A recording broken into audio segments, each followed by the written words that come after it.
கர்த்தருடைய பரிசுத்த ஸ்தோத்திரம். எசேக்கியேல் 14:3 வாசிங்களா? விக்கிரக எசேக்கியேல் 14வது அதிகாரம் 3வது வசனம். விக்கிரக வழிபாடை பற்றி பார்த்தோம், எப்படி வந்துச்சு அப்படின்னு சொல்லிட்டு. அந்த விக்கிரக வழிபாடை குறித்து எசேக்கியேல் கர்த்தர் தீர்க்க தரிசனமாக எசேக்கியேல் சொல்கிறேன். அந்த இஸ்ரவேலருக்குரிய வார்த்தைகள் தான் அந்த அதிகாரம். நாமளும் எடுத்துக்கிறோன்னு, பட் ஆனால் இஸ்ரவேலர் குறித்து இந்த இடத்துல சொல்கிறார். இஸ்ரவேலரால் பிரித்தெடுக்கப்பட்ட ஜனங்கள் அப்படிங்கும்போது, அன்னைக்கு இஸ்ரவேல் ஜனங்கள் பிரித்தெடுக்கப்பட்ட ஜனங்கள்னு சொல்லிட்டு அவர் சொல்கிறாரு. இன்னைக்கு நாம் ஆவிக்குரிய இஸ்ரவேலராக இருக்காது. நமக்கு தான் அந்த அதிகாரங்கள் கரெக்டாக வசனங்கள் நமக்கு செய்ய ஃபிட் ஆகும். ஆனாலும் இஸ்ரவேலை நேசிக்கிற தேவன் இஸ்ரவேலருக்கு இது உரியது தான்.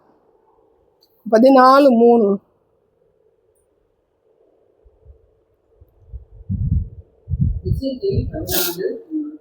மனுபுத்திரனே, இந்த மனுஷர் தங்கள் அழகான விக்கிரகங்களை தங்கள் இருதயத்திலே நாட்டி தங்கள் அக்கிரமமாகிய இடர்களை தங்களுக்கு முகத்துக்கு எதிராக வைத்துக் கொண்டிருக்கிறார்கள். இவர்கள் என்னிடத்தில் விசாரித்து தருமா? அப்போ இஸ்ரவேல் ஜனங்களை பார்த்து கர்த்தர் சொல்கிறாரு, அவங்க விக்கிரக வழிபாட்டுக்கு மொத்தமாக உள்ளே போயிட்டாங்க. அதனால கர்த்தர் சிறையிருப்புக்கு கொடுத்துட்டாரு. கொடுக்கும்போது பார்த்தீங்கன்னா, தீர்க்க தரிசன வார்த்தைகளை நீங்கள் எப்படி என்கிட்ட கேட்கலாம் அப்படின்னு சொல்லி ஒரு வார்த்தை சொல்கிறார். டோட்டலாக அவங்க விக்கிரக வழிபாட்டுக்குள்ள இருந்ததுனால தான் நிறையா காரியங்கள் விக்கிரக வழிபாடு இந்த அதிகாரத்தில் விக்கிரக வழிபாட்டை மட்டும் கர்த்தர் ஃபோக்கஸ் பண்ணி பேசுகிறார். அப்போ விக்கிரக வழிபாடு பார்த்திங்கன்னா பிரித்தெடுத்த தேவன். வியாழக்கிழமை பார்த்தோம்னா விக்கிரக வழிபாடு எப்படி வந்துச்சு, ஆண்டவர் அதுலேருந்து அவங்களை எப்படி பிரித்து எடுத்தார், அப்புறம் தேவ திட்டத்தை எப்படி நிறைவேற்றுகிற தேவன் அப்படின்னு நிறையா காரியங்களை பார்த்தோம். அப்போ இங்கே ஃபோக்கஸ் பண்ணி விக்கிரக வழிபாட்டை மட்டும் ஏன் சொல்கிறார் அப்படின்னு சொல்லி வியாழக்கிழமை இதை பார்த்தோம். அப்போ அப்படிப்பட்ட பாவத்துக்குள்ளே இருக்கிற அந்த ஜனங்களை மீட்டெடுப்பதற்காக எசேக்கியேலை கொண்டு சில தீர்க்க தரிசன வார்த்தைகள் சொல்கிறார். ஒருத்தர் பிரித்து எடுத்துட்டாருன்னு சொன்னால் அவன் உள்ளே போனாலும் அதை குறித்ததான வார்த்தைகளை சொல்லி அவனை தூக்குகிற தேவன். லேசில் விட மாட்டார். ஒருத்தன் போயிட்டான், பிரித்து எடுத்துட்டாரு, தன்னுடைய தேவ திட்டத்துக்காக அரிசிறாரு, பிரித்து எடுத்துட்டு அவன் நாசமாக போகட்டும்னு கைவிடுற தேவன். மீறி போகும்போதும் அவரால் இயன்ற மட்டும் என்ன செய்யறாரு, தூக்கி எடுக்கிற தேவன். அந்த தூக்கி எடுக்கிற தேவனை நம்ம உணர்ந்து கொண்டு அதில் மனம் திரும்பிட்டோம்னா தப்பிச்சிடுவான். இல்லை நான் அப்படி தாண்டா போய் விழு அப்படின்னு சொன்னால் அதை செய்ய முடியாது. நமக்கு நம்ம தமிழ் பழமொழி சொல்லுவாங்கள்ல, ஒருவனை என்ன செய்ய முடியும், எட்டுற அளவுக்கு தான் ஏற்ற முடியும். ஒரு மரத்தில் ஏற்றும் போது அவன் ஏறும்போது என்ன செய்வோம், நம்மளால் முடிஞ்ச அளவுக்கு தான் ஏற்றி விட முடியும்னு சொல்லி ஒரு பழமொழி சொல்லுவாங்க. சரியா? அந்த மாதிரி அப்புறம் என்ன சொல்லுவாங்க, உனக்கு புத்தியும் கிடையாது, சுய புத்தியும் கிடையாது, சொல் புத்தியும் கிடையாது, நம்ம சொன்ன வச்சையும் கேட்க மாட்டான், நீ ஏன் உனக்கு கேட்க மாட்டேன் அப்படிங்கிற வார்த்தைகளை சொல்கிற புத்தி, சொல்கிறையும் கேட்க மாட்டேன், உனக்குன்னு சொந்த புத்தியும் கிடையாது, சொல் புத்தியும் கிடையாது, சுய புத்தியும் கிடையாதுன்னு சொல்லுவாங்க. அப்போ இந்த இடத்துல ஃபோக்கஸ் பண்ணி பார்க்குறாரு, அப்படி சொல்கிறாரு அப்படின்னு பார்க்கும்போது, எசேக்கியேல் சொல்கிறான்னு பார்க்கும்போது எங்கே இருக்கிறாங்க அவங்க? பாபிலோன் சிறையிருப்பில் இருக்கும்போது எசேக்கியேலை கொண்டு இந்த வார்த்தைகளை ஃபோக்கஸ் பண்ணி என்ன செய்கிறாரு, இஸ்ரவேல் ஜனங்களுக்கு பேசுகிறார். அந்த நாட்களில் எசேக்கியேல் இந்த வார்த்தைகளை சொன்னதுனால தான் இன்னைக்கு இஸ்ரவேலர் என்னைக்கு பாபிலோனிய சிறையிருப்புல இருந்து கோரேஸ் ராஜா அனுப்பி விடும்போது வந்தாங்க இல்லையா, அதுக்கு பிறகு அவங்க என்ன பண்ணல, விக்கிரக வழிபாட்டில் அவங்க சொன்ன ஈடுபடவில்லை அப்படின்னு சொல்லிட்டு வேத வல்லுன்னு சொல்றாங்க. எல்லாரும் ஈடுபடுறாங்களா, எல்லாரும் ஈடுபடல, அன்னைக்கு விட்ட விக்கிரக வழிபாடு தான். அதற்கு பிறகு இஸ்ரேல் நாட்டில் விக்கிரக வழிபாடு செய்யலைன்னு சொல்றாங்க. ஆனால் நீங்கள் இஸ்ரேல் நாட்டில் போனீங்கன்னா இந்த ஆர்சியோட காரியங்கள் நிறையா. அப்போ அது அவங்களுக்கு வேறு பிரிக்க தெரியல அப்படிங்கும்போது அவங்க யாராக இல்லை, இயேசு கிறிஸ்துவின் பிள்ளைகளாக இல்லை. மோசேயின் தேவன் யாரை சொல்கிறாங்க, மேசியா வருவார்னு எதிர்பார்க்குறாங்க. அதே நேரத்தில் இயேசு கிறிஸ்துவா பிரிக்கப்பட்டவர்களாக இல்லாதனால என்ன செய்கிறாங்க, இன்றைக்கி அந்த வைராக்கியம் இருக்குது. எந்த வைராக்கியம், நம்ம பாபிலோன் சிறையிருப்புக்கு போனதோட காரணம் விக்கிரக வழிபாடு நிறையா காரியம். இந்த 14வது அதிகாரத்தில் விக்கிரக வழிபாடை மட்டும் ஃபோக்கஸ் பண்ணி சொல்கிறாங்க. அப்படி சொல்லும்போது எசேக்கியேல் பேசி தானியேல் ஜெபம் பண்ணி அந்த காரியங்கள் என்ன செஞ்சு இந்த இஸ்ரவேல் மக்களிடையே அந்த காரியங்கள் இல்லாமலும் ஆயிடுச்சு. அது ஒரு பெரிய விஷயம். கர்த்தர் நல்லவர். ஆனால் இதில் ஃபோக்கஸ் பண்ணி என்ன பேசுகிறாரு அப்படி நம்ம கற்றுக்கிற போகும்போது அந்த நம்ம என்ன சொல்கிறாரு, நீ ஏன் என்ன செய்ற விக்கிரக வழிபாட்டுக்குள்ளே உள்ளே விழுந்துட்ட, நீ என்கிட்ட வந்து என்ன செய்யலாம், ஆண்டவருடைய வார்த்தை வந்து கேட்கறதுக்கு உனக்கு என்ன ரைட்ஸ் இருக்குது அப்படின்னு சொல்லி சொல்கிறத பார்க்குறோம். ஏசாயா 1:15.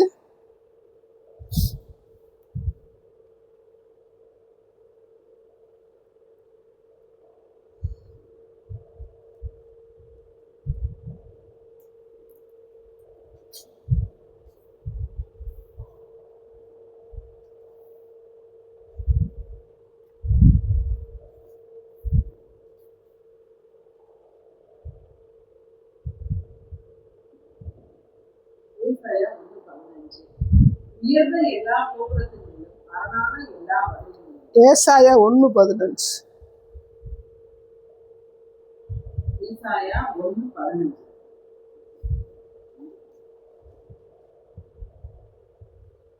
நீங்கள் உங்கள் கைகளை விரித்தால் என் கண்களை உங்களை விட்டு மறைக்கிறேன்.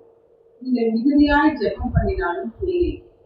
உங்கள் கைகள் ரத்தத்தினால் நிறைந்து. ஆமா, மிகுதியா ஜெபம் பண்ணினாலும் கேளேன்னு உங்கள் கையெல்லாம் ரத்தத்தினால் நிறைந்து இருக்குது அப்படிங்கிற. அப்ப எப்படிப்பட்ட ரத்தம் அப்படின்னு பார்க்கும்போது அவங்க நிறைய பாவத்துல இருந்தாங்க. அதே நேரத்தில் இந்த இடத்துல வந்து ரத்தத்தினால் நிறைந்திருக்குன்னு சொல்லும்போது அந்நிய தெய்வங்களுக்கு என்ன செய்றாங்க, பலியிடுகிற அந்த காரியங்களை கர்த்தர் சொல்றாரு, மென்ஷன் பண்ணி சொல்றாரு. அப்ப அவங்க எப்படிப்பட்ட சூழ்நிலை இருக்கிறாங்கன்னா, அந்நிய தெய்வங்களுக்கு பலிகளை செலுத்துகிற ஒரு இஸ்ரவேல கூட்டமா இருந்ததுனால இதை பாபிலோனுக்கு சிறையிருப்புக்கு அவங்க என்ன செய்றாரு, கொண்டு போய் விட்டுறாரு.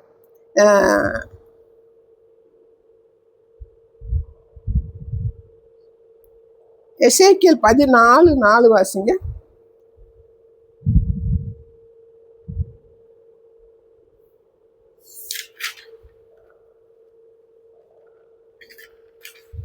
எசேக்கியேல் 14:4. 14:4 14 4வது வருஷம் 14வது அதிகாரம் பார்த்துட்டு இருக்கோம். அதில் 4வது வருஷம் பாருங்க. ஆகையால் நீ அவர்களோட பேசி சொல்ல வேண்டியது என்னவென்றால், இஸ்ரவேல் வம்சத்தாரிடம் தன்னுடைய அழகான விக்கிரகங்களை தன் இருதயத்தின் மேல் நாட்டி தன் அக்கிரமமாகிய இடர்களை தன் முகத்துக்கு நேராக வைத்துக் கொண்டிருக்கிற எவனாகிலும் தீர்க்கதரிசி நடத்தியிருந்தார். கர்த்தராகிய நான் இஸ்ரவேல் வம்சத்தாருடைய இருதயத்தில் இருக்கிறதை பிடிக்கும்படியாக அப்படிப்பட்டவருடைய நரகலான விக்கிரகங்களில் திரட்சிக்கு தக்கதாக உத்தரவு கொடுத்தேன். ஆமா, அவங்க எப்படிப்பட்ட சூழ்நிலை, விக்கிரக வழிபாடு செய்துட்டு ஆண்டவர்கிட்ட வந்து ஆண்டவருடைய வார்த்தையை கேட்கும் போது அவன் செஞ்ச அவனுக்குள்ள இருக்கிற அந்த விக்கிரக வழிபாட்டு பாவத்துக்கு தக்கதாக அதனுடைய பதில் இருக்கும் அப்படின்னு சொல்லி இந்த இடத்துல வந்து சொல்ல வர்றாரு. ரோமர் 21:23.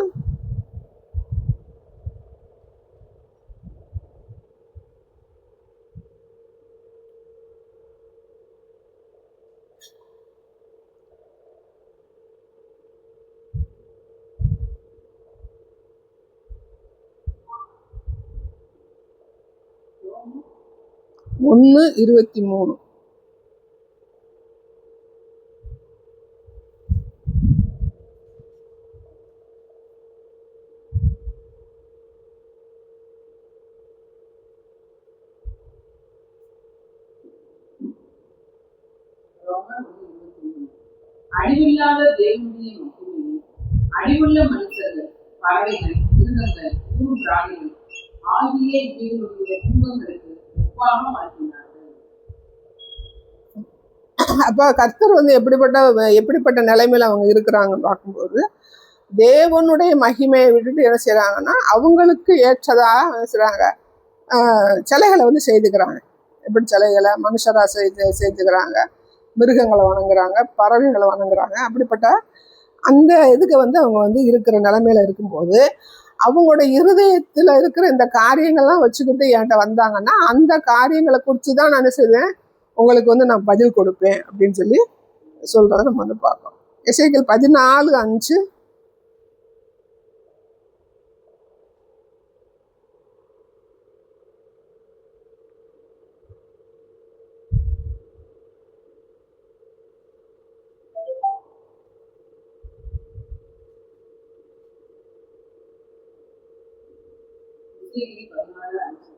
அவர்கள் எல்லாரும் தங்கள் நரகலான விக்கிரகங்களை பின்பற்றி என்னை விட்டு பேதலித்து போனார்கள் என்று கர்த்தராகிய ஆண்டவர் சொல்கிறார்.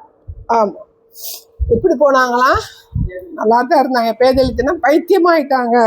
எப்படிப்பட்டவங்கன்னா விக்கிரக வழிபாடு செய்தவங்க பைத்தியம். விக்கிரக வழிபாடு செய்கிறவங்களோட இருதயத்தில் இருக்கிற காரியங்களை வரும்போது நான் செய்வேன், அவர்களுக்கு தக்கதான பதிலை சொல்லுவேன் அப்படின்னு போது என்ன சொல்றாரு, அவங்க பைத்தியமாயிட்டானுங்க அப்படின்னு சொல்லி இந்த இடத்துல விக்கிரக வழிபாட்டில் இருக்கிற இஸ்ரவேலரை குறித்து சொல்றாரு.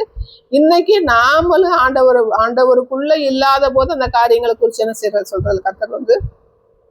கண் இருந்தும் காணாதவர்களாய், காது இருந்தும் கேளாதவர்களாய், அப்படி இருளில் இருக்கிற ஜனங்கள் பெரிய வெளிச்சத்தை கட்ட ஆரம்பிச்சு அது வரைக்கும் என்ன செய்கிறாரு, பேசாம தான் இருக்கிறார். அதுக்கு பிறகு பழையபடிக்கு அவன் அப்படித்தானே போனவனுங்க பிரிச்சு எடுத்த பிறகு உருவ வழிபாடு விக்கிரக வழிபாடுக்குள்ள போகும்போது சொல்ல அவனுக்கு யாரு பைத்தியக்காரனுங்க அப்படின்னு சொல்றாரு. பேதலித்துனா அந்த இடத்துல வேத வசனத்துல பேதலித்துன்னு இருக்கு, ஆனா உண்மையில சொல்லி அவன் பைத்தியக்காரன் அப்படின்னு சொல்லி ஆண்டவர் என்ன சொல்றாரு, அவங்கள குறித்து சொல்றார். உபாகமம் 32:15.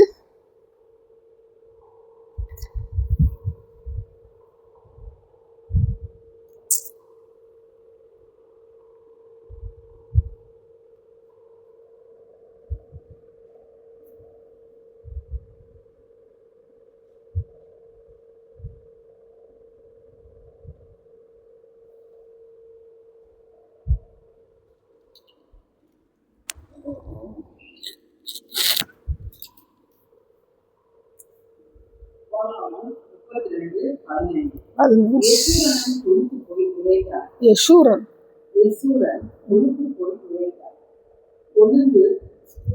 கொழுத்து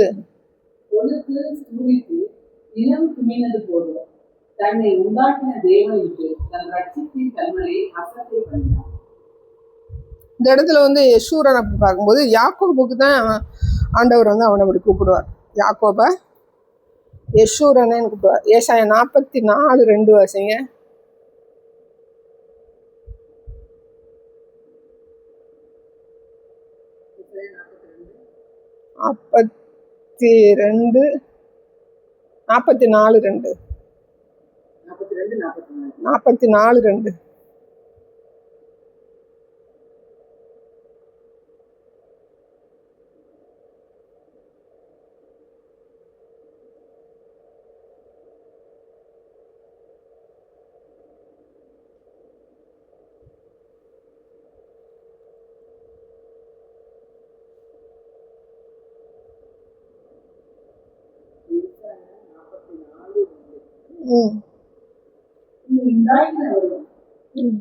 தாயின் கர்ப்பத்தில் இவனை உருவாக்கினவரும் உனக்கு துணை செய்கிறவரும் ஆகிய கர்த்தர் சொல்லுகிறதாவது, என் தாசனாகிய யாக்கோபே, நான் தெரிந்து கொண்ட யெஷூரனே பயப்படாது. தாமதமுள்ள தண்ணீரையும் வறண்ட நிலத்தின் மேல் ஆறுகளையும் ஊற்றுவேன். அந்த யெஷூரன் மட்டும் போதும். அவர் யாரை பற்றி சொல்லுவாருன்னா, யெஷூரன் பார்க்கும்போது யாக்கோபை பற்றி தான் சொல்லுவார். யாக்கோபை குறித்து சொல்றாரு. இந்த இடத்துல யாக்கோபின் சந்ததி தானே அவனுங்க 12 மெயினாக 12 கோத்திரமா அந்த சந்ததியில தான் ஆபிரகாம் வேறு.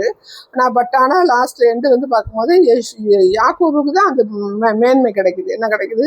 இஸ்ரவேலுங்கிற பேர் கிடைக்குது, நாடு வருது, இஸ்ரவேலர் அப்படின்னு சொல்றாங்க. அன்னைக்கு பிரிக்கும் போது 2 தெற்கு ராஜ்யம் யூதா அப்படின்னு சொல்லுவாங்க. யூதாவும் பென்யமீனும் தெற்கு ராஜ்யம். வடக்கு ராஜ்யத்தை 10 கோத்திரம் போது அதை இஸ்ரவேலர்னு சொல்லுவோம். அப்ப நம்ம ஆரம்ப காலங்களில் தாவீது இருந்த காலங்களில், சவுல் இருந்த காலங்களில் எல்லாருமே இஸ்ரவேலர்னு சொல்லுவோம். அதுக்கு பிறகு 2 பேரை பிரிக்கும் போது 10 கோத்திரத்தை இஸ்ரவேல்னு சொல்லுவாங்க. இந்த 2 கோத்திரத்தை பார்த்தீங்கன்னா யூதா அப்படின்னு சொல்லுவாங்க. ஆனால் கர்த்தர் பாருங்க அவனுக்குரிய மேன்மை எப்படின்னு பார்க்கும்போது, இஸ்ரவேல் நாடு உருவாகும் போது எல்லாரும் ஒருங்கிணைச்சு என்ன சொல்றாங்கன்னா, எங்கள் நாடு இஸ்ரவேல் நாடுன்னு பேர் வச்சிடறாங்க, நாங்கள் யூதர்கள் அப்படின்னு சொல்லி பேர் வச்சுக்கிறோம். சரி, அப்ப கர்த்தர் அவனுக்கு கொடுத்த மேன்மை அவனை எப்படின்னா யெஷூரன் சொல்லி அழைக்கிறார். யெஷூரன் என்ன அர்த்தம்னா, எனக்கு பிரியமானவன், எனக்கு அன்பானவன், எனக்கு நேர்மையானவன். அவன் ஒரு கிரிமினல் என்ன சொல்றாரு, எனக்கு அன்பானவன், எனக்கு பிரியமானவன், ஒரு நீதி உள்ளவன் அப்படின்னு சொல்லி அவனை குறித்து அன்பா சொன்ன இந்த வார்த்தைகள். ஆனா அந்த ஜனங்கள் எப்படிப்பட்டவங்களை போயிட்டோம்னா, கொழுத்து போய் என்ன, நாங்க 32:15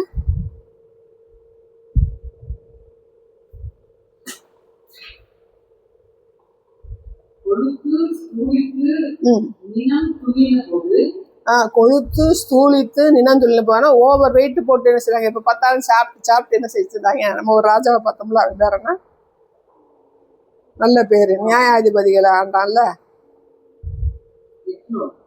எக்லோனை போல என்ன செஞ்சுட்டாங்க. அவங்க ஓவரா ரொம்ப ஆசீர்வாதமா வர என்ன செஞ்சுட்டாங்க. ரொம்ப பணக்காரன் ஆனாலும் பெரிய பிரச்சனை தான் என்ன, எல்லாருக்கும் பிரச்சனை. அந்த லெவலுக்கு என்ன செஞ்சுட்டாங்க, அந்த சந்ததி வந்து மாறிடுச்சு. அப்ப சொல்றாரு, கொழுத்து போய் சூழ்த்து போய் நினந்துண்ணி போய். நினந்துண்ணின் போது சாப்பிட்டு சாப்பிட்டு என்ன சரி வேற மண்டை என்ன செய்யுது, வேலை செய்யாது. ஆமா, எப்போ பார்த்தாலும் சாப்பிடு, அந்த லெவலுக்கு நீ போயிட்ட அப்படின்னு சொல்லி என்ன சொல்றாரு.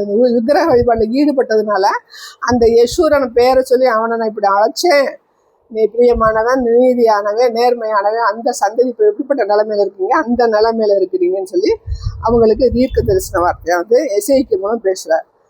அதே பார்த்தீங்கன்னா 33:26 வாசிங்க. 33:26.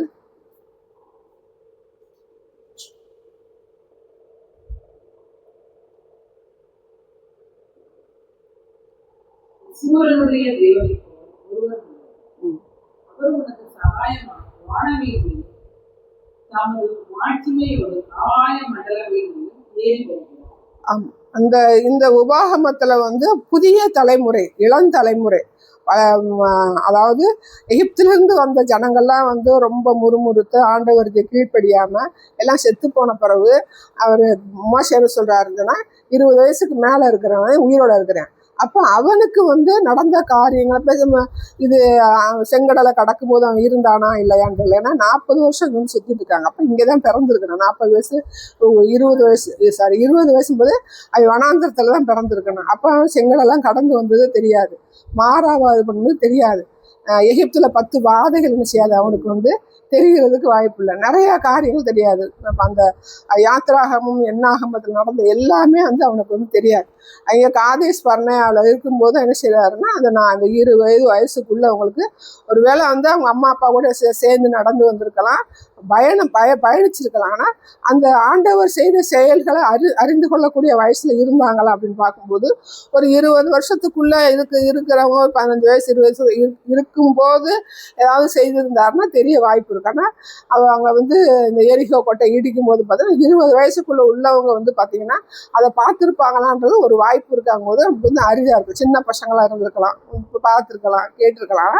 அவர் என்ன செய்யறாரு, திருப்ப ரிப்பீட் பண்ணி என்ன நிலைமையில நாம் இருந்தோம், என்ன நிலைமையில வந்தோம், எப்படியெல்லாம் வந்து இவங்க வந்து முறுமுறுத்தாங்க, எதுக்காக அழிச்சிட்டு சொல்றாரு, இனிமேல் நீ என்ன செய்யணும் அப்படி இருக்கக்கூடாதுன்னு சொல்லி புதிய அந்த 20 வயசு உள்ளவங்க ஒரு குரூப்புக்கு என்ன செய்றாரு, மோசே என்ன செய்றாரு, திரும்ப அதை ரிப்பீட் பண்ணி அந்த உபாகம் வந்து எழுதி வைக்கிறாருன்னா சொன்னதை என்ன செய்றாங்க, எழுதி வைக்கிறார்.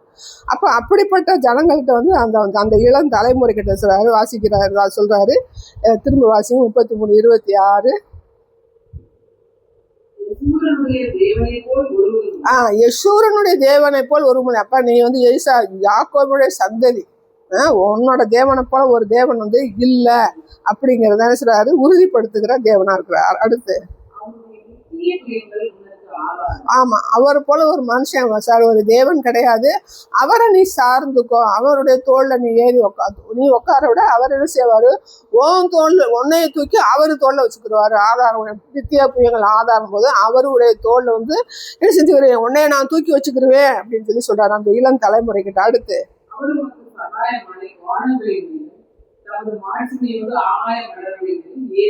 ஆமா, அப்ப எப்ப உனக்கு சகாயம், உனக்கு எப்ப உதவி, சகாயம்னா என்னது, உனக்கு எப்ப உதவியோ ஆமா அப்பெல்லாம் என்ன செய்வேன், வானத்துக்கு மேல வரையும் மேகத்துக்கு மேல வந்து எல்லா காரியங்களையும் என்ன செய்வேன், உனக்கு செய்வேன் அப்படின்னு சொல்லி அவங்களுக்கு வாக்கு தத்தம் கொடுக்குறாரு. அப்ப நம்மளை பார்த்து என்ன சொல்றாரு அப்படின்னு பார்க்கும்போது, நாம எப்படிப்பட்டவங்களா இருந்தோம் அதே நிலைமையில நாம இருக்கும்போது ஆண்டவரை ஏற்றுக்கொள்ளும் போது என்ன சொல்றாரு, அந்த யாக்கோபின் தேவன் பிரியமானவன் நம்மளை பார்த்து சொல்லுவார், நீதி உள்ள உன் தேவன் உனக்கு என்ன சொல்ற அமைந்தியே உனக்கு நீ பிரியமானவள். அப்ப நீ என்ன உனக்கு நான் என்ன செய்ய போறேன், தோல் மேல தூக்கி வச்சோனைய கொண்டு போக போறேன். அப்புறம் என்ன சொல்றாரு, ஃபர்ஸ்ட் அவரை இந்த உலகத்துல அந்த உலகத்துல உள்ள ஒரு தேவனை போல நான் கிடையாது. இல்ல, இந்த உலகத்துல உள்ள தேவன் நீ என்ன செஞ்ச, விக்கிரக வழிபாடுலாம் பண்ணிட்டு வந்த, ஆனா நீ என்னை ஏற்றுக்கொண்டதுனால நான் நீ இப்படிப்பட்டவள், பிரியமானவள், நீ நீதியுள்ளவள், நீ வந்து என்ன செய்யப்பட இந்த நீ ஏற்றுக்கொண்ட பிறகு வந்து இந்த தேவனை போல ஒரு தேவனும் இல்லை, நீ கவலைப்படாத, நான் என்ன செய்யப்படுவேனையா தோல்ல தூக்கி வச்சு நான் உடனே செஞ்சிருவேன், தூக்கி சுமந்துட்டு போயிடுவேன். அப்போ உனக்கு எப்போ என்ன செய்வேன், சகாயம் செய்வேன்னா உதவி செய்ய, எல்லா வேலையிலும் உதவி செய்வேன். எப்படி செய்வேன், அவனுக்கு மேலே வருவேன், மேகத்துக்கு மேலே வருவேன், என்னுடைய மகிமையினால் என்ன செய்ய உனக்கு காரியங்களை வாய்க்க பண்ணுவேன் அப்படின்னு சொல்லி நமக்கு சொல்றாரு. அன்னைக்கு யாருக்கு சொன்னாரு, யாக்கோபின் சந்ததிக்கு சொன்னாரு. அதே தேவன் வந்து இங்க விக்கிரக வழிபாடு நிறைஞ்சிருக்கும்போது என்ன சொல்றாரு, அவங்க ஸ்தூலித்து முனந்தின்னி பேதலித்து அப்படின்னு சொல்லி சொல்றாரு. அப்ப அதை திரட்சிக்கு தக்கதாக நான் உத்தரவு கொடுப்பேன். அது அவனோட இருதயத்தில் இருக்கிற விக்கிரக வழிபாடு என்ன செய்யறேன், நான் கண்டிக்கிறேன். நார்மலான வார்த்தைகள் என்னால் பேச முடியாது அப்படின்னு சொல்லி எசேக்கியேல் தீர்க்க தரிசனம் மூலம் இந்த வார்த்தைகள் என்ன செய்யறாரு, விக்கிரக வழிபாடு இஸ்ரவேலருக்கு எதிராக சொல்றார். இன்னைக்கு வந்து ஆண்டவரை ஏற்றுக்கொள்ளாத ஜனங்களை பார்த்து இதே காரியத்தை தான் சொல்றாரு. ஆனா நாம போய் ஒரு விக்கிரக வழிபாடு பண்ணுகிறவங்கள்ட்ட போய் நம்ம இதெல்லாம் சொல்ல முடியுமா, சொல்ல முடியாது. ஆண்டவர்கிட்ட சொல்ல முடியாது. ஏன்னா இது கடைசி காலம், ஆனா சொல்லணும்னு சொல்லி கர்த்தர் சொல்லிட்டு நம்ம சொல்லிட்டேன் ஆகணும். சில இப்போ வந்து ஆத்மாக்கள் வருவாங்க, ஜெபம் பண்ண போகும்போது தீர்க்க தரிசன வார்த்தையை சொல்லும்போது அது என்ன செய்வார், கடிந்து கொண்டு அந்தரங்க காரியங்களை வெளிப்படுத்தி தான் வார்த்தைகளை சொல்லுவார். அப்படி சொல்லும்போது அவங்க ஏற்றுக்கொண்டு தான் ஆகணும். அப்படி சொல்லும்போது மனுஷன் சொல்லித்தான் ஆகணும். இல்லை ஒரு இப்போ எழுப்புதல் நம்ம பாடம் படிக்கும்போது அவர் பேர் என்ன, மார்ட்டின் லூத்தர் என்ன செஞ்சாரு,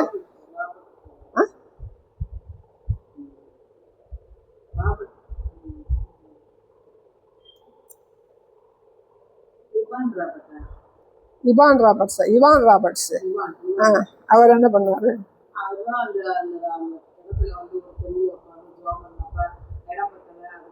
அது வந்து அந்த கொண்டு வந்து அது எழுப்புதல். ஆனா ஒரு மறுமலர்ச்சி வந்து உண்டாக்குனது வந்து இவர் நம்ம இது ப்ராட்டஸ்டன்ட் சர்ச் உருவாக்குனார்ல அவர். மார்ட்டின் லூத்தர் என்ன பண்ணாருன்னா ஆர்சிக்கு எதிராக, அந்த கொள்கைக்கு எதிராக எழுப்பி என்ன செஞ்சாரு, இந்த பைபிள் ஜனங்கள் படிக்கணும்னு சொல்லிட்டு என்ன செய்யறாரு, செய்கிறாரு. அப்படி வரும்போது அவருக்கு வந்து நிறையா வந்து ஒரு ஃப்ரெஞ்சு ஒரு ராஜா அந்த ஜேம்ஸ் வெஸ்ன்னு படிப்போம் இல்லையா, அவர் வந்து சப்போர்ட் பண்ணாருன்னு சொல்லி சொல்லுவார். அப்போ ஆண்டவர் ஒரு சப்போர்ட்டை உருவாக்கி இருக்கிறாரு. அப்போ அப்படி ஒரு மறுமலர்ச்சியை கர்த்தர் உண்டாக்கும் போது மார்ட்டின் லூத்தர் எடுத்து கர்த்தர் பயன்படுத்துகிறார். அப்படி கர்த்தர் நம்மளை வந்து ஒரு இன்னைக்கு இருக்குது இந்த சபைகளுக்கு எதிராக நம்ம வந்து பேசணும்னு சொல்லி பார்க்கும்போது அன்னைக்கு வந்து அவர் வந்து சபைகளுக்கு ஆசை தனியாக ஒரு சபையை நான் உருவாக்கணுங்கிற தாட் அவருக்குள்ள இல்லை. பட் ஆனால் அந்த சபையோட காரியங்கள் சரி வெளிப்படுத்துகிறார். இப்படிலாம் இருக்குன்னு வெளிப்படுத்தும் போது தான் அவங்க வந்து ஆப்போசிட்டாக வரும்போது இவர் அதை விட்டுட்டு தனியாக ஒரு சபையை வந்து ஆரம்பிக்கிறார்.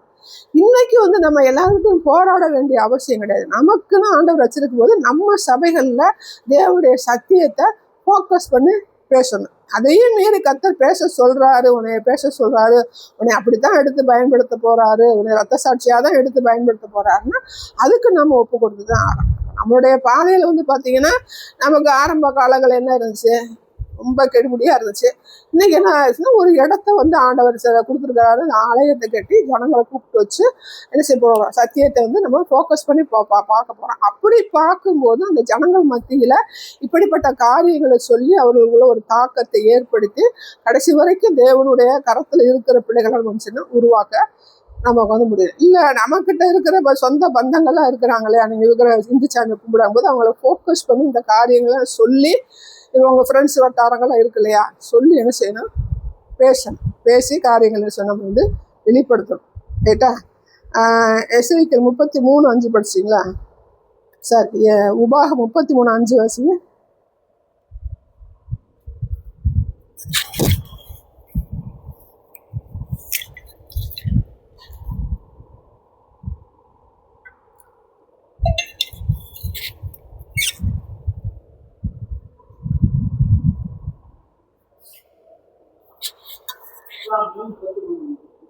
ஜனங்களின் தலைவரும் இஸ்ரவேலின் கோத்திரங்களும் கூட்டம் முடிகிற போது அவர் யெசூரனுக்கு ராஜாவானார்.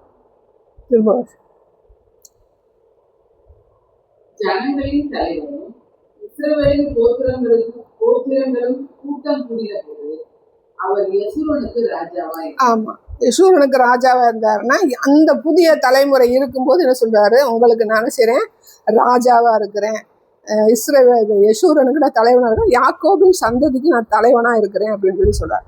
அதே வார்த்தைகள்லாம் இன்னைக்கு நமக்கு வந்து யாரு நமக்கு தலைவர், யாரு நமக்கு ராஜான்னு பார்க்கும்போது யாரு, இயேசு கிறிஸ்து நமக்கு ராஜா, அவர் தான் நமக்கு தலைவர். ஓசியா 5:17 5:7 பாருங்க, 5:7 வாசி 5:7.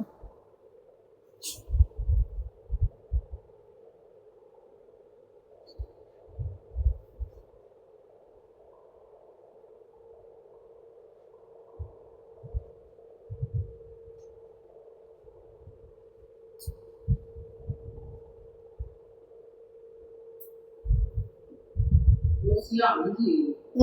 கர்த்தருக்கு விரோதமாக துரோகம் பண்ணினார்கள், அந்நிய பிள்ளைகளை செய்தார்கள். இப்போதும் ஒரு மாதத்துக்குள்ளாக அவர்கள் தங்கள் பங்குகளோடு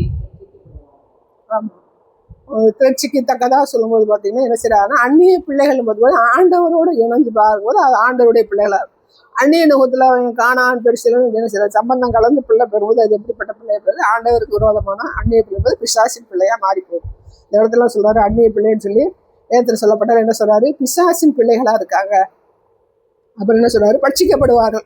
அந்த திரட்சிக்கு தக்கதான் வார்த்தையை சொல்லுகிறது. பட்சிக்கப்படுவார்கள் என்னது, தீ பிடிச்சி சாவானுங்க. பட்சிக்கப்படுவாங்க தீக்குள்ள விழுந்து சாவானுங்க. தீயினால வெந்து போகணும். இப்போ தீ விபத்து நிறைய நடக்கும் பார்த்துருக்கீங்க உலகத்தில். வந்து தீ விபத்து வந்து திடீர்னு நினைச்சையும் தீ விபத்து நடக்கும். அது வந்து இந்த விக்கிரக வழிபாட்டுக்குரிய நியாயத்திற்கு பட்சிக்கப்படுவார்கள். தீயில செய்வார். நம்ம சொல்லுவாங்க, நார்மலாக சொல்லுவாங்க, ஒருத்தரை பார்த்து ஏன்னு நாசமாக போகணும், தீ தீ தீ விழுந்து செத்து போவான்னு சொல்லுவோமா. நாசமாக போன விட நம்ம சொல்லியிருப்போம், இந்த ஆண்டவர்கள் வரக்கும்போது நாசமாக போகிறான் அப்படின்னு சொல்லுவோம். ஆனாலும் உனக்கு நேரம் செய்வேன் தீயில விழுந்து செத்து போவான்னு சொல்லி யாராவது சொல்ல மாட்டாங்க. ஆனால் ஆண்டவர் சொல்லுவார், நீ தீயில விழுந்து செத்து போக அப்படின்னு. அப்போ வேதத்தில் நம்ம பார்க்கும்போது நமக்கு எப்படி இருக்குன்னு பார்க்கும்போது பட்சிக்கப்படுவார்கள் அப்படின்னா, ஆனால் அவருடைய ஃபோக்கஸ் என்ன, திரட்சிக்கு தக்கதான் நம்ம உத்தரவு கொடுக்கணும், தீ விழுந்துதால செத்து போவேன் அப்படி. நம்ம அவருடைய வார்த்தைகள் வந்து நமக்கு வந்து எழுதப்பட்ட வார்த்தை அப்படின்னா அவருடைய ஃபோக்கஸ் வந்து திரட்சிக்கு தக்கதான் உனக்கு சொல்லும்போது தீயில விழுந்து செத்து போடா. அப்போ எங்கெல்லாம் தீ விழுந்துச்சு, சோதமகுமாரில் தீ விழுந்துச்சா, அது விழுந்துச்சா நான் இருக்கிற ஆறாவது இருந்துச்சான்னு வேதத்தில் சொல்லப்படலை. அப்புறம் வேற எங்கே தீ விபத்து வந்துச்சு, ஆண்டவர் சொல்லுவார், ஒரு சீலவாமையா கோர் விழுந்து 18 பேர் செத்து போனாங்க. அவங்க வந்து நீதிமான் நினைக்காத, அதை விட இங்கே நீதிமான்கள்லாம் இருக்காங்க. சில நேரங்கள் வந்து பார்த்தீங்கன்னா கட்டடம் LIC கட்டடம் தீ பிடிச்சிருது. இப்போ கூட ஏதோ ஒரு இல்லை, இப்போ நம்ம சென்னையில் மதுரை LIC அது இல்லை, இப்போ சமீபத்தில் சென்னையில் ஏதோ இடத்துல வந்து தீயில வந்து நிறையா பேர் செத்து போயிட்டாங்களோ. அப்போ அந்த தீ விபத்து தீயில விழுந்து செத்து எங்கே தீ பிடிச்சாலும் அந்த இதோட நியாயத்திருப்பேன். தீயில விழுந்து செய்வேன், தீ ஒன்று சாகடிக்கணும், தீயில விழுந்து செத்து போவேன் அப்படின்னு கர்த்தர் சொல்றாரு. நாம வாசிக்கிறது பைபிள் வாசிக்கும்போது செய்யறோம், அவர் பட்சிக்கப்படுவார்கள் அப்படிங்கிற. பட்சிக்கப்படுவார்கள் என்னது, தீதல் செய்ய பட்சிக்க அப்படியா. அடுத்து என்ன சொல்ல வர்றாரு, சகரியா 11:8.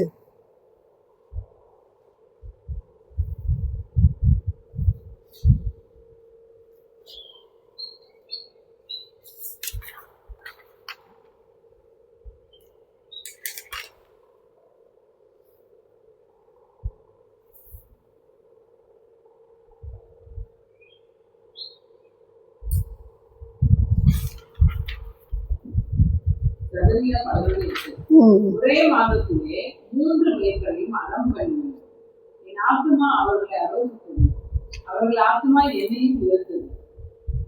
இந்த இடத்துல வந்து 3 மேய்ப்பர்கள் சொல்றாங்க சகரியாவில். அதம் பண்ணினேன்னு என்னது, கொலை பண்ணிட்டு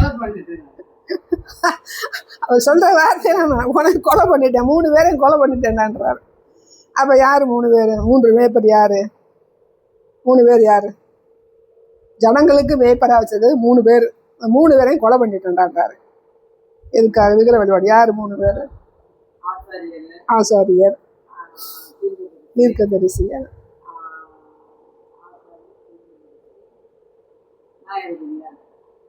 இப்போ இது வந்து இது இஸ்ரேலை குறித்து பேசும்போது பார்த்தீங்கன்னா அன்னைக்குள்ள ராஜாக்கள் என்ன செய்கிறாங்க ஜனங்களை வந்து ஆளுக்கு செய்கிறவங்க. ஆசாரியர்கள், தீர்க்கதரிசிகள், ராஜாக்கள் முக்கியமான ராஜாக்கள். இன்னைக்கு யார் யாரு? இன்னைக்கு யாரு? மோடி. அடுத்த மோடி. அப்புறம் தமிழ்நாட்டுக்கு விஜய். ரெண்டு, அதான் மொத்தம் 3 பேர். நம்ம நாட்டுக்கு வந்து விஜய், வேற இங்கே மோடி. மொத்தமா தமிழ்நாடு 3 பேர் பண்ணும்போது தமிழ்நாட்டுக்கு விஜய். 2 பேர். ஆசன் யாரு? பாஸ்டர்ஸ், ரொம்ப பாஸ்டர்ஸ், போதகர்கள். சபைக்கு வந்து போதகர்.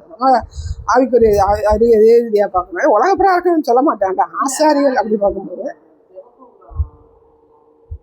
எல்லாம் தான் போதகர்களும் பாஸ்டர்ஸ்லாம் எல்லாரும் தான். தினகரனா இருக்கட்டும், இல்லை ஜெஸ்டினா இருக்கட்டும், ஜான் ஜெபராஜ், எல்லாருமே அங்கே என்ன வந்துடுறாங்கன்னா ஆசாரியாக. நல்ல வார்த்தை சொன்னால் ஆண்டது பேர், கெட்ட வார்த்தை சொல்லும்போது அந்த பிசாசு மகனா போயிடுறாங்க இல்லையா? சரியா? அப்போ அது 3 நேரம் போது உலக பிரகாரம் தமிழ்நாடு பார்க்கும்போது யார் இருக்காங்க? விஜய் இருக்கேன். அடுத்து நம்ம நாட்டு போதகர்கள் யார் இருக்கா? எல்லாரையும் சொல்லலாம் போதகர்கள். இன்னொரு ஆள்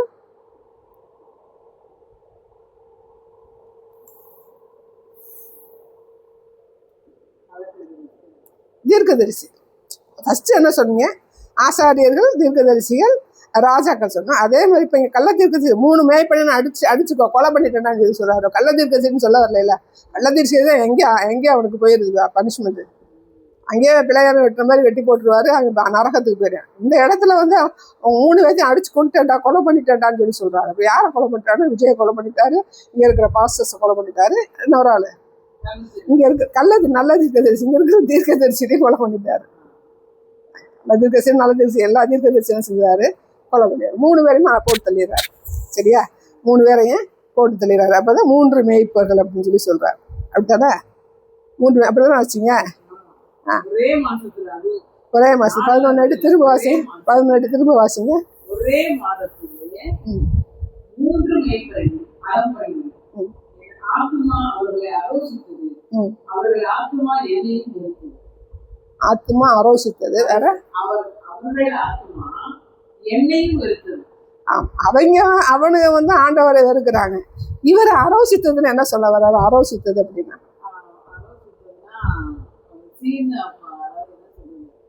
பிடிக்காம இருக்கிறவங்க.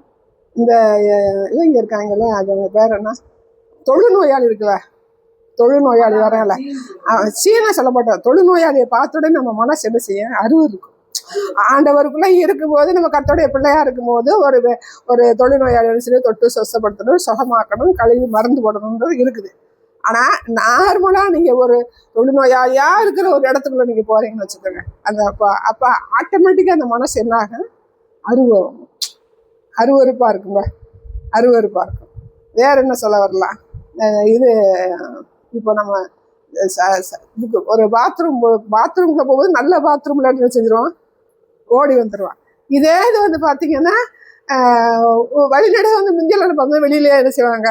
மலம் கழிப்பாங்க. அப்போ அதுக்குள்ளே போகிறதுக்கு என்ன பண்ணிடுச்சு? அந்த மாதிரி ஒரு ஸ்டேட்டஸை வந்து இங்கே கொஞ்சம் வார்த்தையோட கொண்டுட்டு வராரு. அருவருப்பு அவருக்கு வந்து அந்த விக்கிரக வழிபாடு உள்ள பார்க்கும்போது அந்த மலத்தை பார்க்குற மாதிரி, தொழுநோயாளுடைய அந்த புண்ணுகளை பார்க்குற மாதிரி. வேற என்ன இருக்குது அருவருப்பா பார்க்கறதுக்கு? சாக்கடை நிறையா இருக்கும்போது நம்ம என்ன செய்யணும்? இப்போ அது வேற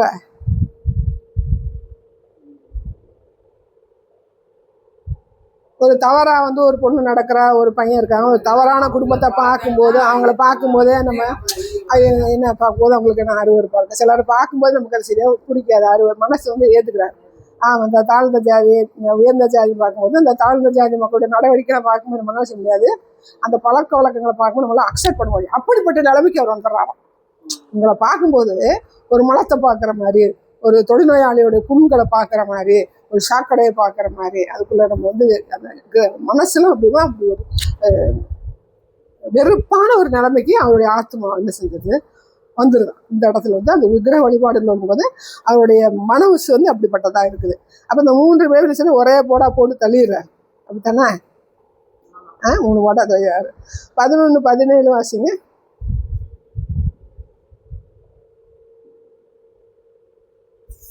மந்தையை கைவிடுகிற அபத்தமான மேய்ப்பனுக்கு ஐயோ. பட்டயம் அவன் புயத்தின் மேலும் அவன் வலது கண்ணின் மேலும் வரும். அவன் புயம் முழுவதும் சூழிப்போம். அவன் வலது கண் முற்றிலும் இருளடையும் என்றார். திரும்ப நல்லா வாசிங்க. திரும்ப வாசிங்க. மந்தையை கைவிடுகிற அபத்தமான மேய்ப்பனுக்கு. ஆமா, மந்தையை கைவிடுகிற அபத்தமான மேய்ப்பனா ஜனங்களை குறிச்சு என்ன கிடையாது, அவனுக்கு வந்து அக்கறை கிடையாது. அவன் சொகுசு அதுதான் பங்களால இருந்துட்டு அதை வந்து என்ன சொல்லுவாங்க, எல்லாத்தையும் வாங்கி தின்னுட்டு என்ன சொன்னாரு, நல்லா கொளுத்து போய் என்ன செஞ்ச சாப்பிட்டு குண்டா போயிட்டடா. அப்ப அவன் என்ன செய்யற, மந்தையை மேய்க்கிறதுல நீங்க பார்க்கும்போது ஜனங்களை குறிச்சு அவனுக்கு வந்து கவலை கிடையாது. அப்ப அவர் என்ன செய்வாராம், ஐயோ பட்டயம் வந்து அவன் புயத்தின் மேல எங்க வந்து தோள்பட்டைக்கு மேல வரேன். எப்ப எங்க பட்டயம் வந்து எங்க குத்துவாங்க, நெஞ்சில குத்துவாங்க, முதுகுல குத்துவாங்க, வயிற்றுல குத்துவாங்க. அவர் என்ன சொல்றாரு, புயத்துல குத்துறாங்க. புயத்துல எதுக்கு பட்டயத்தை போட்டு ஒரே வெட்டுறாரு, திரும்ப தூக்கவே முடியாது. ஏன் எதுக்காக திரும்ப கையை தூக்க முடியாதுக்காக வெட்டுறாரு.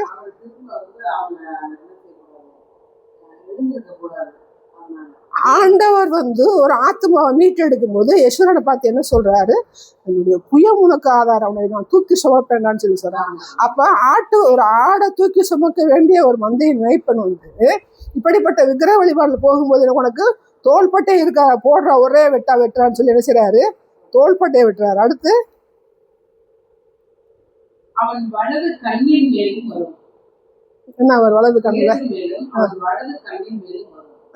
அவன் புயம் முழுவதும் சூழிப்போம். அவன் வலது கண் முற்றிலும் இருளடையும். அப்ப தோள்பட்டையில வந்து என்ன செய்றாரு, தோள்பட்டையை வெட்டுறாரு. எடுத்து வந்து பார்த்தா வலது கண்ணில் சில ஒரே குத்துறாரு. குத்தும் போது இந்த வலது கை என்ன பண்ணுமா, சூமி போகுமா. சூமி பண்ணா என்ன செய்ய, நொண்டியா போயிருவேன். வலது கை இல்லடா, வலது கை இல்லாத நீ முடமானவன். அடுத்து வந்து வலது கண்ணை செய்வாரு, ஒரே குத்தி வலது கண்ணை செய்றாரு, குருடாக்கி விட்டுறாரு. அப்ப தேவனுக்கு பிரியமில்லாத ஒரு வாழ்க்கை வாழுகிற ஒரு போதவனுக்குரிய பனிஷ்மெண்ட் சொல்றது திரட்சிக்கு தக்கதா. நான் சொல்றேன்டான்னு சொல்லி என்ன சொல்றாரு, வலது தோலை வெட்டுவேன், உனக்கு வலது தோலை தோல் மட்டும் சொல்றாரா, தோலை வச்சு வெட்டுவேன், கண்ணை செய்வேன், குத்துவேன் அப்படிங்கிறார். அப்படித்தானே, சரியா?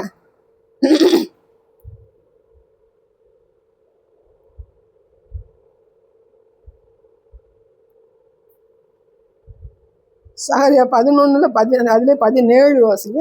1:7 வாசிங்களா, 17 அதாவது பார்த்தோமா, அது திரும்ப ஒரு இடம் வாசிங்க. மந்தையை கைவிடுகிற அபத்தமான மேய்ப்பனுக்கு ஐயோ. பட்டயம் அவன் புயத்தின் மேலும் அவன் வலது கண்ணின் மேலும் வரும். ஆமா, அபத்தமான மேய்ப்பன் அப்படின்னா உன்னால ஒரு யூஸும் இல்லை சொல்லுங்களா. உன்னால ஒரு பைசா பிரயோஜனம் கிடையாது. போய் தொலைஞ்சு போ அப்படின்னு சொல்றாருல, அது ஒரு பைசா உனக்கு பிரயோஜனம் கிடையாது. நான் என்ன செய்வேன், தோலை வெட்டி கண்ணை குத்தி என்ன செஞ்சிருவேன், போட்டுருவேன்டா அப்படின்னு சொல்றாரு. சரியா? அது அந்த திரட்சிக்கு தக்கதாய் உத்தரவு கொடுப்பேன்னு சொல்றாரா. எசேக்கியேல் 14:4 இருதயத்துல இருக்கிறதுக்கு தக்கதா நான் வந்து பதில் கொடுக்குறேன்டா அப்படின்னு பேசுறாரு. யார் மூலமா பேசுறாரு, எசேக்கியேல் மூலமா பேசுறாரு. எசேக்கியேல் 14:6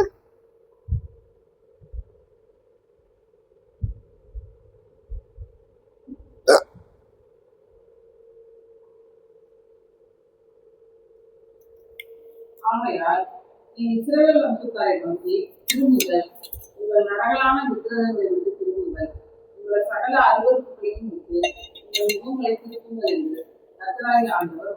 ஆமா, இவ்வளவு சொல்லிட்டு என்ன சொல்றாரு, சொல்லிட்டு ரெக்வஸ்ட் வைக்கிறாரு. நிலைமை இருக்கிறாரு, திரும்ப என்ன செய்ய, நீ வா அப்படின்னு சொல்லி ரெக்வஸ்ட் கொடுக்குறாரு. எரேமியா 3:12, நெகேமியா 1:9, நெகேமியா 1:9.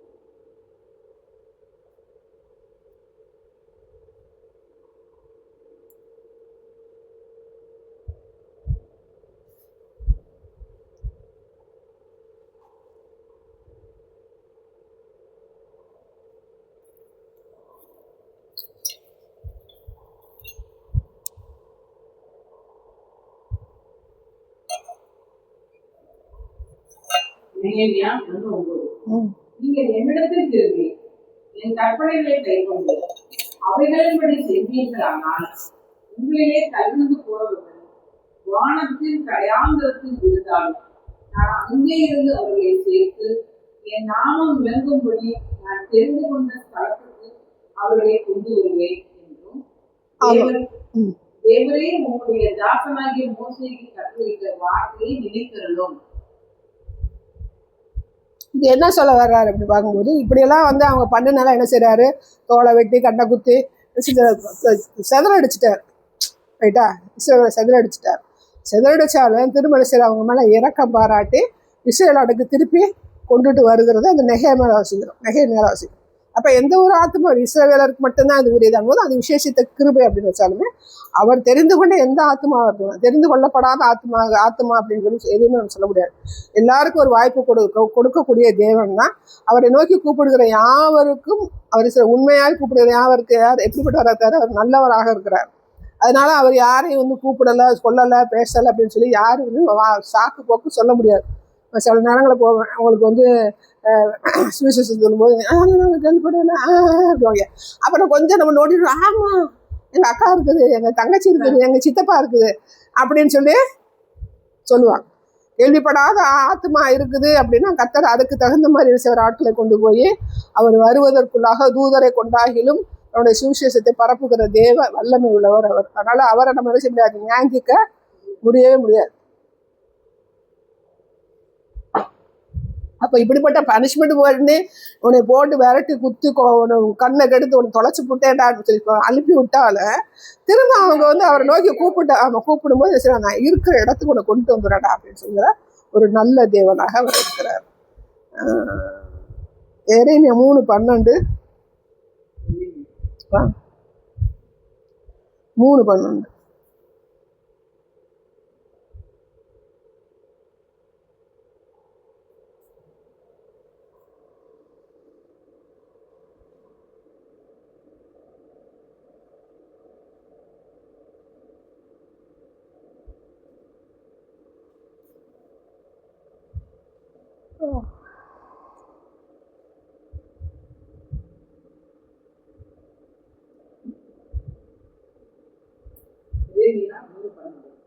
நீ போய் வடக்கு திசையை நோக்கி கூற வேண்டிய வார்த்தைகள் என்னவென்றால், சீர்கற்ற இஸ்ரவேலே திரும்பு என்று கர்த்தர் சொல்கிறார். நான் உங்கள் மேல் என் கோபத்தை இறங்க பண்ணுவதில்லை, நான் கிருபையுள்ளவர் என்று கர்த்தர் சொல்கிறார். நான் என்றைக்கும் கோபம் வைக்க மாட்டேன். யாரை குறித்து சொல்லும் போது 10 கோத்திரம் போனாங்கல்ல, அவங்கள சொல்றார், போயிட்ட ஆனாலும் என்ன செய்ய நீ வந்தேன்னா உன்னை எது செய்ய ஏற்றுக்குருவேன், ஏன்னா அந்த கிருபை உள்ளவர் அப்படின்னு சொல்றாரு. எரேமியா 35:15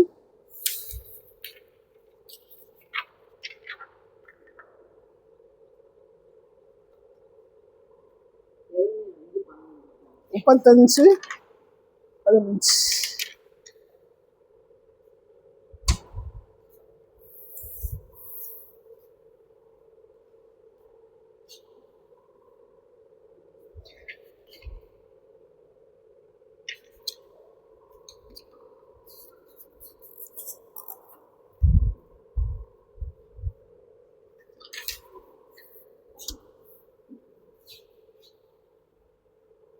எரேமியா 35:15 நீங்கள் அந்நிய தேவர்களை சேவிக்கும்போது அவர்களை பின்பற்றாமல் அவனவன் தன் பொருளாத வழியை விட்டு திரும்பி உங்கள் நடக்கையை சீர்திருத்துங்கள். அப்பொழுது உங்களுக்கும் உங்கள் பிதாக்களுக்கும் நான் கொடுத்த தேசத்திலே குடியிருப்பீர்கள் என்று சொல்லி தீர்க்கதரிசிகளாகிய என் ஊழியக்காரர்கள் எல்லாம் நான் உங்களிடத்துக்கு ஏற்கனவே அனுப்பி கொண்டிருந்தேன். நீங்கள் உங்கள் செவியை சாயாமலும் எனக்கு கீழ்ப்படியாமலும் போனீர்கள். அது வந்து எரேமியா காலத்து சொல்றாரு. எப்ப சொல்றாரு, எசேக்கியேல்ட்ட வந்து தீர்க்க தரிசனமா சிறையிருப்பின் காலத்துல 30வது வயசுல என்ன சொல்றாரு, பேசுறாரு. எரேமியா இருக்கும்போது இப்போ பாபிலோன் வந்து என்ன செய்யறேன் வந்து பிடிச்சி இழுத்துட்டு போகும்போது எரேமியா சொல்றாரு. எரேமியா வந்து பேசுறாரு, நீ ஆரம்பத்துக்கு இப்படியே பண்ணிட்டே இருக்கடா, தயவுசெய்து என்ன செய்ய, நீ வா என்கிட்ட வா, மனசு திருப்பு, நீ போக வேணாம்னு சொல்லி அப்போ என்ன செய்ய ரெக்வஸ்ட் வைக்கிற தேவனாக இருக்கிறவராக இருக்கிறார். எசேக்கியேல் 14:7 14:7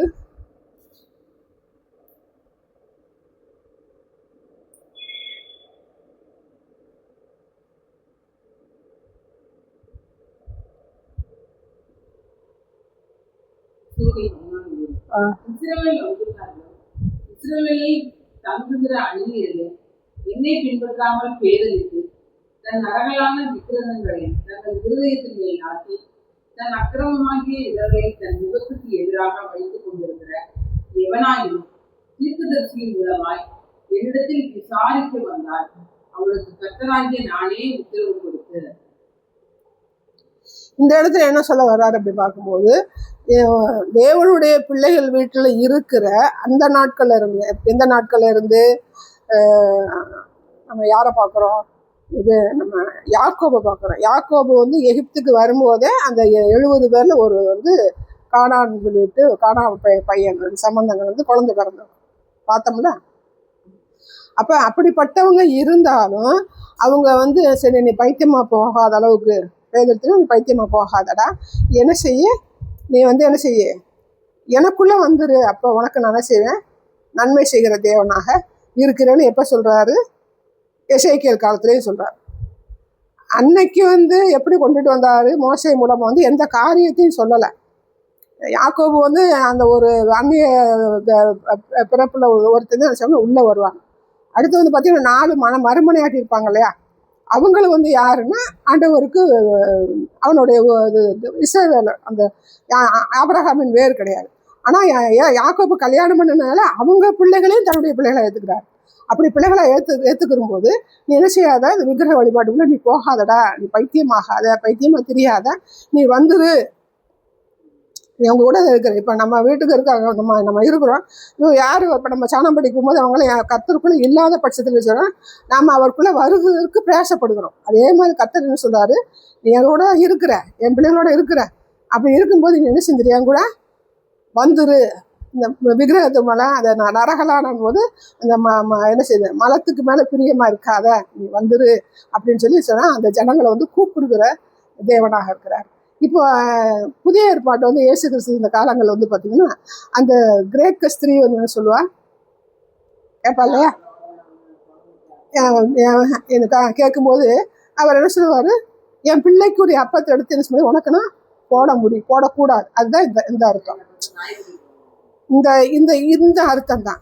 என்ன அர்த்தம், நீ ஆண்டவருடைய பிள்ளையா மாறு. பிள்ளைகளுடைய அப்பத்தை வந்து பிள்ளைகளுடைய அப்பத்தை எடுத்து செய்ய முடியாது, உனக்கு கொடுக்க முடியாது.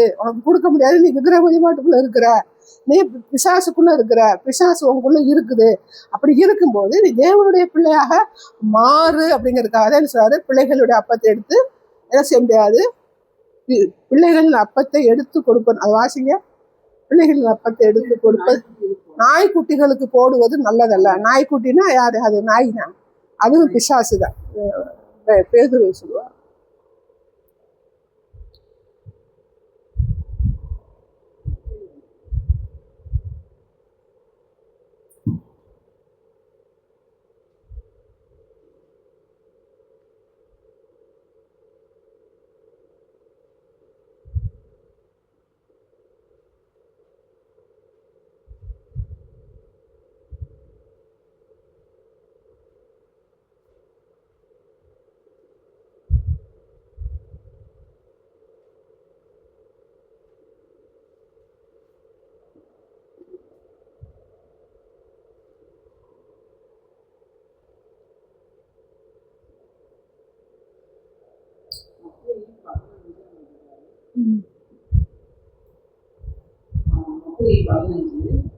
அவள் வந்து ஆண்டவரே எனக்கு உதவி செய்யும் என்று அவர் அவளை பிள்ளைகள் அப்பத்தில் இருக்குது, நாய்க்குட்டிகளுக்கு போடுகிறது நல்லதே.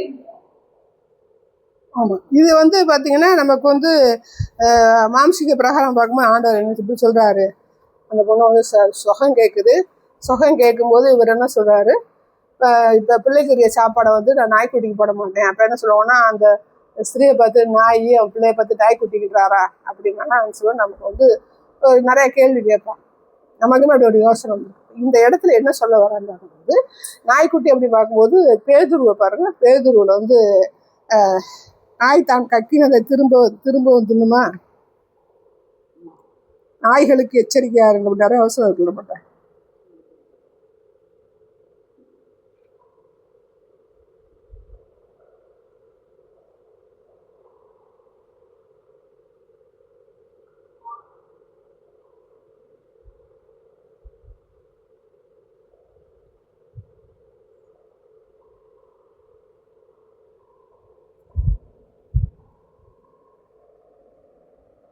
நீதிமொழிகள் 26:11, 2 பேதுரு 2:22.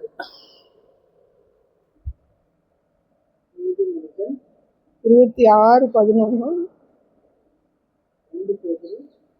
நீதிமொழிகள்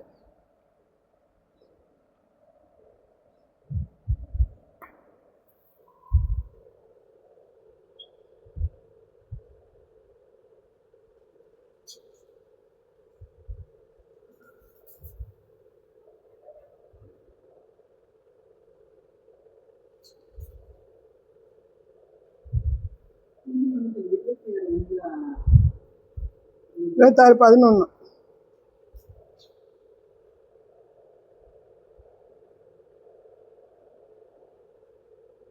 நாயானது தான் கட்டினதை திரும்பி திரும்புவது போல மூடரும் தன்னோடு இந்த இடத்துல வந்து நாய் தான் கக்கினது. மூடர் அப்படின்னு பார்க்கும்போது யார் மூடர், முட்டாடு, பைத்தியம் அப்படி பார்க்கும்போது விக்கிரக வழிபாடு உள்ளவங்களை கத்த அப்படி தான் கூப்பிடுறாரு. 2 பேர் 2:22 அவர் ரிப்பீட் பண்ணுவார் பாருங்க.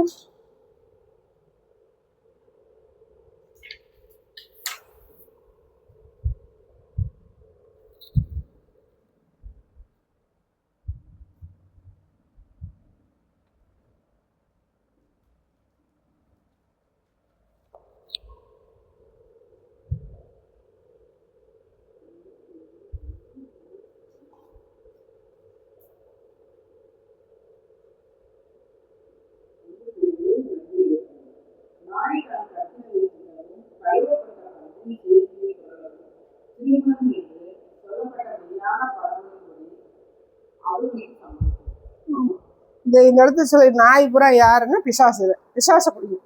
அதனால என்ன சொல்றாருன்னா, நாய்க்குட்டிகளுக்கு போடுவது நல்லதல்ல அப்படின்னு சொல்லி சொல்லும்போது என்ன சொல்றாருன்னா, பிசாசுகளுக்கு போடுறதுக்கு என்ன சொல்றது, இவங்க வந்து ஆண்டவர் தேர்ந்தெடுக்கப்பட்ட பிள்ளைகளா இருக்காங்க, இந்த சாப்பாடு எடுத்துக்கிட்டு நான் பிசாசுக்கு கொடுக்க முடியாது அப்படின்னு சொல்லி சொல்றாரு. அப்போ ஒருத்தர் வந்து சுகம் கிடைக்கணும்னா ஆண்டவரை நீ ஏத்துக்கிட்டாதான் அந்த சுகம் உனக்கு கிடைக்கும் அப்படின்னு சொல்லி இந்த இடத்துல இருந்து சொல்றாரு. அப்ப அந்த அம்மா என்ன சொல்லுது, பிள்ளைகளின் அப்பத்தை சிந்துகிறத செய்ய நாய்கள் தின்னுமே அப்படின்னு சொல்லி சொல்றாரு. நாய்கள் தின்னுமே அப்படின்னு சொல்லி சொல்றாரு. அப்ப அந்த அம்மா என்ன எந்த நோக்கத்தோட வந்து சொல்லி சொல்றாங்கன்னா, எனக்கு கீழே கடந்து கூட நான் சாப்பிட்டுக்கிறேன் அப்படின்னு சொல்லி சொல்ற அர்த்தம் கிடையாது. அது ஆண்டவரே, அது உங்க பிள்ளை உங்களை ஏற்றுக்கிட்டாதான் செய்ய முடியும். நான் வந்து இஸ்ரவேலரோட நான் வந்து செய்ய முடியும், சரிசமமா நான் வந்து சாப்பிட முடியும். ஆனா நான் வந்து விக்கிரக வழிபாட்டுல உள்ளவன். அப்படி இருக்கும்போது நான் வந்து எப்படிப்பட்டேன்னா, அது அவங்களுக்கு நிகராக உட்காந்து நான் சாப்பிடக்கூடிய அளவுக்கு நான் வந்து விக்கிரக வழிபாட்டிலேருந்து வந்ததுனால எனக்கு அவ்வளவு பெரிய போஸ்ட் எனக்கு வந்து நீங்கள் தர வேண்டிய அவசியம் இல்லை. ஆனால் உங்கள் பிள்ளைய நான் என்ன செஞ்சுக்கிறேன், மாறிக்கிறேன் அப்படின்னு அந்த இடத்துல வந்து அவள் வந்து சொல்ல வர்றா. அப்போ எல்லாம் அந்த கிரேக்க ஸ்திரீயானவள் வந்து சத்தியம் தெரிஞ்ச ஒரு பொண்ணாதான் இருக்கிறதுக்கு வாய்ப்பு இருக்குன்னு வேத வல்லுநர் சொல்லி சொல்றாங்க. ஏன்னா இந்த அளவுக்கு வந்து அந்த அம்மா வந்து பதில் சொல்லுது அப்படின்னா நாமளே வந்து எதிர்பார்க்க முடியாது. நார்மலாக வாசிக்கும் சொல்றாரு, எப்படி சரி கீழே நடக்கிறத வந்து நான் பொறுக்கி சாப்பிட்டுக்கிறேன் அப்படின்னு சொல்லி சொல்லுது அப்படின்னு சொல்லி நம்ம நார்மலாக வந்து வாசிட்டு போயிடும். ஆண்டவர் இப்படி சொல்லி கூடாதுன்னு சில சொல்லுவாங்க, ஐயோ ஆண்டவர் போய் இப்படி சொல்லிட்டாரு அப்படின்னா இந்த இடத்துல என்ன சொல்ல வர்றாரு அப்படின்னு பார்க்கும்போது பிசாசு எப்படி பேசுறாரு, விரியன் பாபு குட்டி இருக்காரு, அப்புறம் சொல்றாரு ஒரு கல்லறைன்னு சொல்லுவார்ல, வெள்ளை அடிக்கப்பட்ட கல்லறைன்னுவாரு. அப்ப என்ன சொன்னாரு, பைத்தியம், இங்க பைத்தியம் ஆடுறாரு, வலது கண்ணை குத்து வேண்டுறாரு, தோள்பட்டையை வெட்டி வேண்டுறாரு.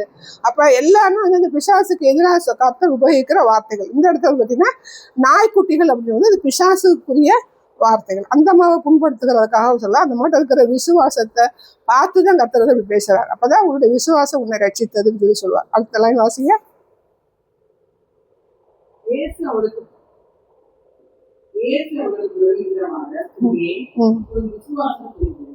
உன் விசுவாசம் பெரிது. அப்ப விசுவாசம் பெரிதுன்னா நம்பிக்கை பெரிதுன்னா எல்லாம் தெரியாம பேசியிருக்கிறதுக்கு வாய்ப்பு இல்லை. அந்த பொண்ணு எப்படி இப்போ எந்த பொண்ணுன்னா கிரேக்க நாட்டு பொண்ணு, கிரேக்க ஸ்திரீ. அப்ப ஆண்டவரை பத்தி ஆண்டவர்கிட்ட வந்து வர்றாங்க அப்படின்னு பார்க்கும்போது ஆண்டவர் சுகம் தருவார் அப்படிங்கிற காட்டிலும் அந்த சத்தியத்தின் மேன்மையை அறிந்த ஒரு ஸ்திரீயா தான் அந்த இடத்துல வந்து அவங்க காணப்படுறாங்க. ஏன்னா இவ்வளவு தூரம் வந்து மைல் விட்டு என்ன கத்தரும் பேசியிருக்க முடியாது, அவங்களுக்கு பதில் சொல்லியிருக்க முடியாது. சரி, இந்த இடத்துல நம்ம என்ன பார்த்தோம், 14:7 தான் வச்சோம். அதுல இருந்து என்ன சொல்றாரு வாசிங்க, திரும்ப 14:7. இதுல மீதி முடிச்சிட்டோமா, 2 பேர் பேசுறேன். பிலிப்பியர் 3:2 வச்சிருக்கேன். பிலிப்பியர் 3:2 அதை முடிச்சிடும்.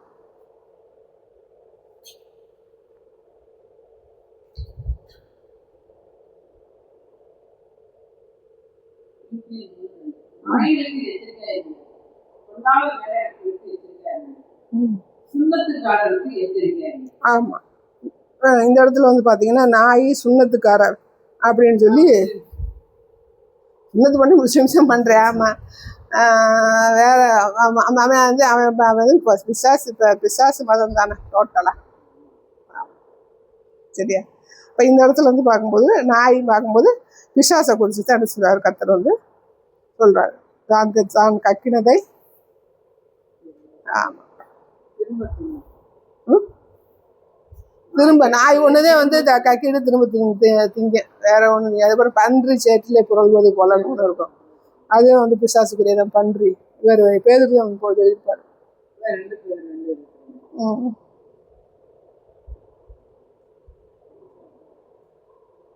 முடிஞ்சிச்சா? சந்தோஷம். சரி, மீதி நாளைக்கு பார்ப்போம்.